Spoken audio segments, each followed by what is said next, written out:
Todo mundo sabe que é impossível passar numa Federal de Medicina ou em outros cursos concorridos indo mal em humanas, né? E por que disso? Isso acontece porque as pessoas geralmente têm mais facilidade em estudar humanas ou têm mais facilidade natural em acertar as questões de humanas, né? Mesmo sem estudar. Isso afeta o TRI, né? A gente tem um impacto real no TRI por conta desse fenômeno. Meu nome é Lucas Tardim, no Enem 2024 acertei 164 questões, me garantindo assim uma aprovação na Federal de Medicina, na Federal da UFJF, né? Federal de Juiz de Fora.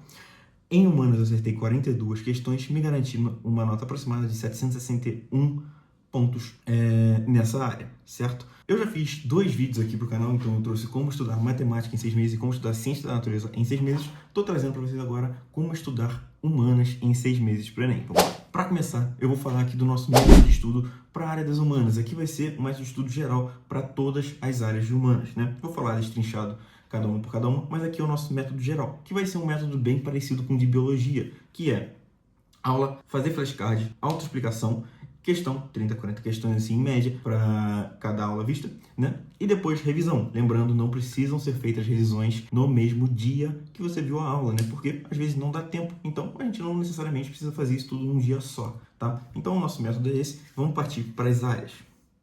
A primeira área que a gente tem aqui, que eu vou falar para vocês, é a história. E a história aqui a gente divide em história geral e história do Brasil. Em história, eu não posso, ou pelo menos não devo falar para vocês, ordens de conteúdos a ser estudado, porque toda a história ela é importante. E os precedentes históricos são importantes para aqueles conteúdos que mais caem. Então, por exemplo, eu sei que Brasil República muito cai, mas eu não sei o que aconteceu para o Brasil virar uma república. E aqui que está o problema, a gente não pode ir pulando as etapas da história. A gente tem que ver a história de maneira completa, então ver desde o início e sem picotar a história em matérias que mais caem no Enem. A gente tem que ver essa história por completo, porque os precedentes são importantes a serem estudados, porque geralmente você entende aquela matéria de uma maneira global, tá? Então, qual que é a minha recomendação para vocês? Bom, a gente tem 6 meses para ver história. Tendo 6 meses para ver história, a gente tem um tempo reduzido porque é uma história, uma matéria bem grande. O que a gente faz? A gente não vê a história de uma maneira muito aprofundada. A gente vê, claro, com certo aprofundamento, a matéria completa, mas vocês não precisam saber especificidades da matéria que não caem no Enem. O importante aqui é não estudar coisas que não caem para o Enem, né? Então, o que vocês vão ter que fazer é selecionar, assim, basicamente o material de vocês, de forma que esse material seja adequado para vocês em 6 meses conseguirem ver tanto a história geral e a história do Brasil de forma completa. Claro que tem matérias que caem mais, por exemplo, no Brasil, Primeira República, era Vargas, ditadura, história geral, Primeira e Segunda Guerra, revoluções tanto burguesas quanto socialistas, tem a Revolução Industrial, grandes navegações, então a gente tem essas matérias que realmente caem e vocês precisam dar enfoque nelas, sim, ou seja, estudar elas com um pouquinho mais de detalhe, um pouquinho mais bem visto. Mas não necessariamente vocês precisam picotar essa matéria, ou seja, ir pulando. Agora eu vou ver Primeira Guerra, depois eu vou ver Segunda Guerra, vou pular a Guerra Fria e vou direto, sei lá, para história contemporânea, né? Os acontecimentos recentes. Então, não picotem a história, tá? Tentem, de fato, ver a história completa, só que com material bem... não... Então, tentem ver a história não de uma forma picotada, mas sim de uma forma completa, com um material que seja mais, não vou dizer sucinto, mas menos detalhista para você não ter risco de perder muito tempo ou esquecer as coisas mais importantes, tá bom? Para a geografia, aqui, a recomendação é um pouco parecida com história, mas aqui sim a gente tem as nossas matérias que a gente vai ter que dar enfoque. E basicamente, a matéria mais difícil de geografia física para mim e para a maioria, estatisticamente que eu vejo, né? É a geografia física. Então toda a parte de solos, toda a parte de hidrografia, toda essa parte de geografia física mesmo é a parte mais difícil. Então é aqui que a gente tem que dar mais enfoque. Só que não necessariamente começar por aqui. A gente pode começar, por exemplo, por demografia. Terminada a demografia, a gente passa para sociedades. Então a gente vê tanto os conceitos de migração, as partes de urbanização, isso tudo mais, que é muito importante para o Enem. E depois a gente começa a geografia física, né? Cartografia, né? Começa por ali, porque é uma parte mais tranquilinha de ver a matéria, e depois real geografia física, né?